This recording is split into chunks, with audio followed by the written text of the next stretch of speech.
para sa lagay ng ating panahon ngayong umaga po ng August 11, 2025. Sa ngayon po ay dumadaplis na sa Philippine Area of Responsibility ang bagyong Podul at anumang sandali ay tatawagin na po yan sa local name po na bagyong Gorion. Nasa layo ngayon ng 1,300 km east ng Batanes.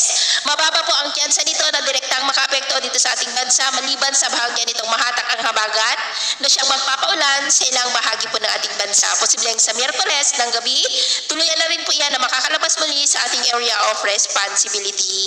At sa ating long range forecast, wala pa rin naman pong bagyo na namamataan na tatawid po sa ating kalupaan for the next 2 weeks, pero hindi pa rin inaalis ang posibilidad na may sama ng panahon muli na maaari na mabuo sa silangan ng ating bansa at ang development yan ang ating babantayan kung matutuloy po o hindi. At sa lagay ng ating panahon, ngayong madaling araw ay maayos naman ang panahon sa malaking bahagi ng bansa maliban lamang sa mga tsansa ng mga isolated rain. Sa ilang bahagi po ng Lobo sa may Batangas, Romblon, Panay Island, ilang bahagi ng Negros, Cebu, Bohol, Leyte, Samar Provinces, Catanduanes, Northern Mindanao, Zamboanga del Sur, Surigao del Sur, Davao Oriental at Sarangani. At mamaya ay sisikat naman po ang araw sa malaking bahagi ng bansa maliban lamang sa mga tsansa ng cloudy skies with isolated rain sa ilang bahagi ng Catanduanes, Sorsogon, Masbate, Romblon, ilang bahagi ng Kabisayaan, Surigao del Norte, Northern Mindanao, Sarangani at Davao Occidental. At mamayang hapon, mas maraming lugar ulit ang makakaranas